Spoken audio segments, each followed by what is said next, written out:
Hey, how's it going, YouTube? How y'all doing today? I officially have 5 days left with these cattle. These cattle will all be going to market.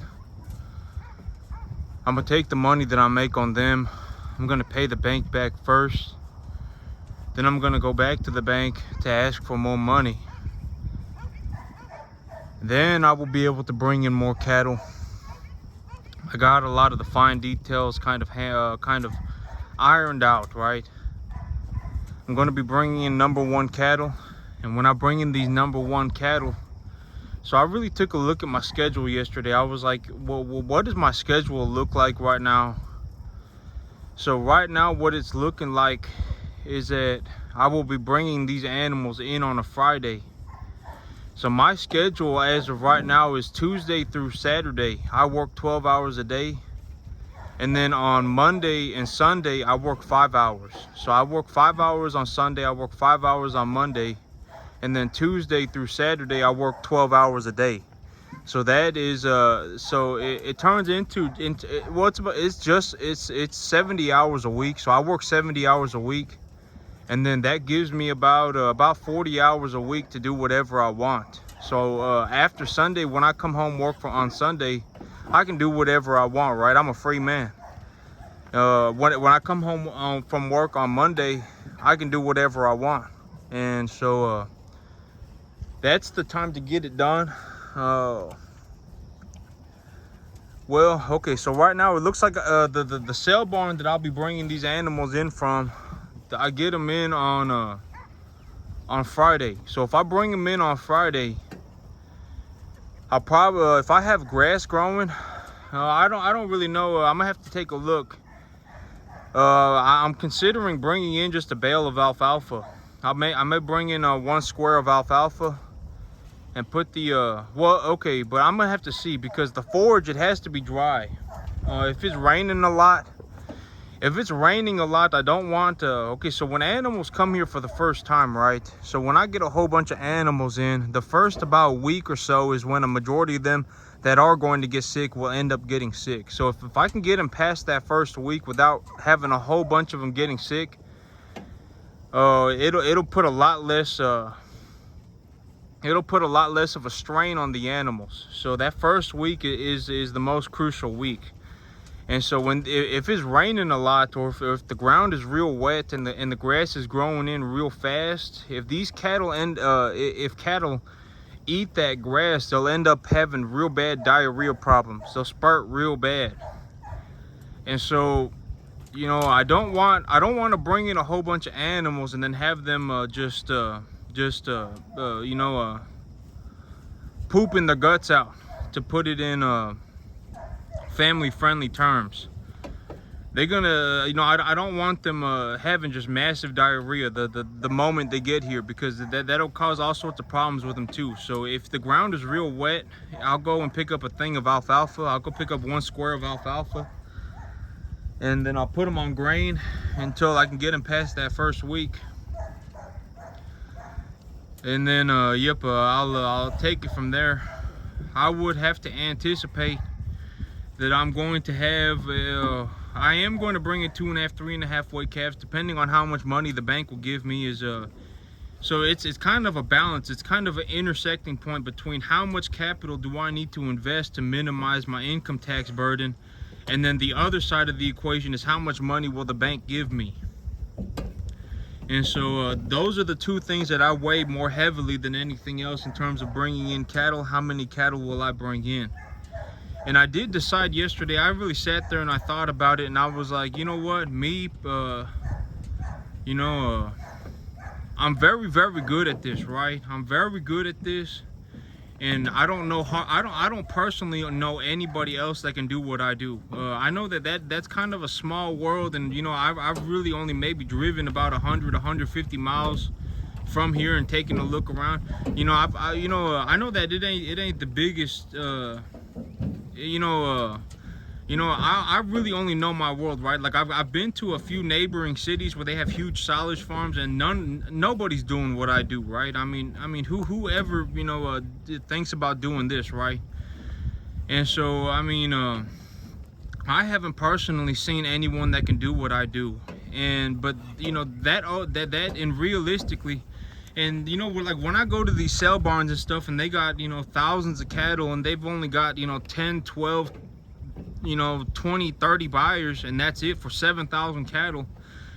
I mean, you know, and these people come in from all over Texas to purchase these cattle, and you know, and there aren't many people that do this to begin with, and a lot of them are old, and so the chances.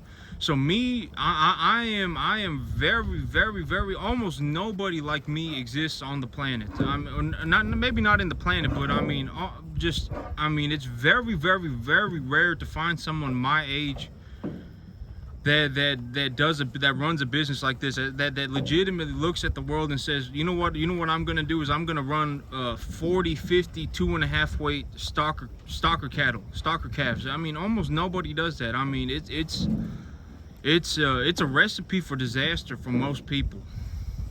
It is extremely difficult work. I mean, it takes a lot of know-how, and I mean, there may be good money in it, but I mean, if the animals are dying left, right, and center, that money don't matter. And here's also another big thing is that you know, is that one of the big reasons why I have such an opportunity in doing this is because I know I say this often, but it's because I grow grass. It's because I'm very capable at growing grass. If I had to put these animals on feed constantly, just put them on crate feed, if I had to put them on grain just constantly, and that was their feed, and that's how I put weight on them, it would cost so much money that I would be cutting it close every single year. I mean, I would be cutting it very close. I would be cutting my margins down very low. And if I had a whole bunch of machinery, like if I needed a mixer wagon, if I needed a skid steer, if I needed a you know, whatever, if I needed all that equipment, I mean, all of that stuff eats away at the profit too. And so realistically, you know, something like this, hey, Blanquito, man, leave him alone. But you know, just bringing the feed out here by hand, planting my own grass, taking care of if the animals get sick, I give them medication on my own. I give them a vaccination program on my own. I take care of their feed program on my own. I don't have any machinery, you know, other than well, I do have machinery, but I don't have machinery for everything. When it comes to, you know, putting feed out for these animals, I do that by hand. And most of the stuff I do almost all of this by hand. Oh, this animal just dropped the poop. That's good. It looked very good from, yeah, I mean, look at this manure right here. Yesterday I let these animals out front to go and chew on grass, because I was like, I don't really want to go and buy hay, because buying hay is just, I mean, you practically paying for I mean if a roll of hay costs $75, there's only really about $10 worth of grass in it. I know I say that all the time, but that's my big reason why I'm like, man, I just do not want to buy hay. If I can grow it myself, the hay that I grow here is exponentially better quality than 99.999% of all the hay on the market. And so I'm like, you know what, I ain't, you know, if I got a, you know, for $100 for just a little bit more money, you know, if I just paid you know, or if I paid $100 instead of 65, I could go and get myself half a ton of grain instead of half a ton of grass hay. And a lot of this hay, these animals, they throw it out everywhere when they eat it too, and so a lot of it ends up on the ground. And so, you know, I just cannot bring myself to buy hay. I'm very good at growing it, and I know what it costs to grow it. And when I go around and I look at the farms next to me and I see what kind of hay they're baling up, it makes me just, I say, oh my God, you know, this is horrible. This is the worst quality hay I've ever seen in my life, and these people out here baling it up. And so, you know, I've seen so much nasty junk quality hay that it's just, there are many factors for why I just do not want to buy hay. If there was one hay that I would be willing to buy, it is sorghum Sudan grass. If someone was growing sorghum Sudan grass and they had sorghum Sudan grass hay, I'd be willing to buy that. But I'm not going to go and buy grass hay. I'd also be willing to buy alfalfa, but alfalfa is so expensive. But I ain't going to go and buy grass hay. I will buy sorghum Sudan. I know that that is a grass too, but I would buy sorghum Sudan grass hay. That's about all that I'd be willing to buy. I got a lot of these animals getting ready for market. You see, they're about ready to go. Are they super fat? No. Do they look good? Yep. And so most of these animals are probably I mean, realistically, if I really wanted to get them to harvest weight, it'd probably take another 6 months. If I really fed these animals hard for another 6 months, I mean, they'd be ready to go for market. But I mean, look at these two right here. These are my two largest. Look at this guy's legs right there. You see that? How his legs bow out? But his do too. Look at that. Boom. You see these two? They got the largest frames out of all my animals. They got huge frames right here. These two right here. So these two, I'm probably gonna get a lot of money for them. A lot of money. And they're massive animals. When their legs bow out like this, they put on a lot of weight. I mean, these animals, I'll probably get a lot of money on them. There are a few animals here that I probably won't get much money on them, but these two I'll probably get a lot of money on them. And well, these little black Angus heifer calves that I have, I mean, they're growing real good. They're growing real good. And yep, that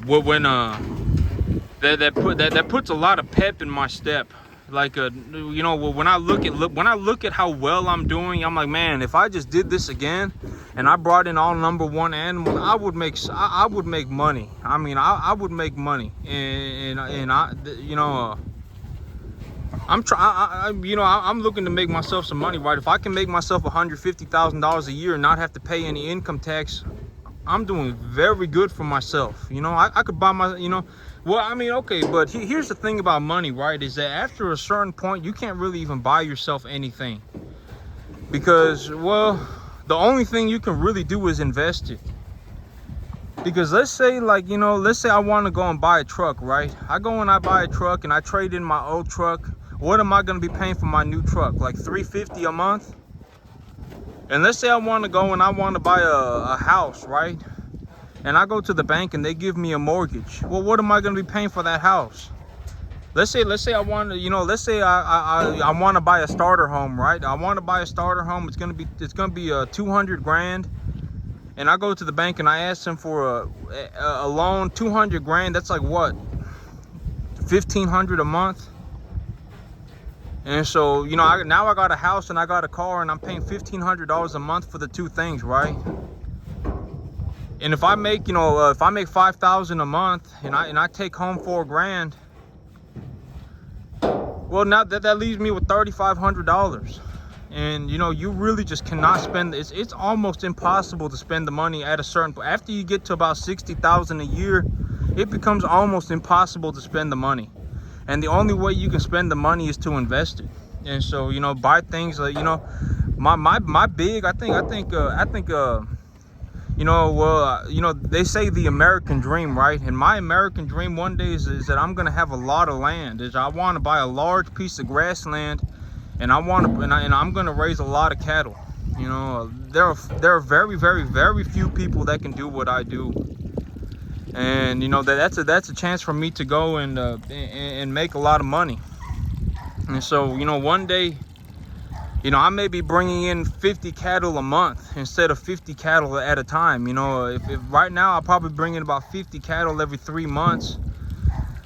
But you know, in the future, when I have more land and I have more space to grow grass and I have more land in general, I could bring in 50 animals a month if I felt like it, and just keep doing what I do and just run cattle, make a lot of money, and just call it a good day, right? But that's it for me today, YouTube. Y'all have a good one.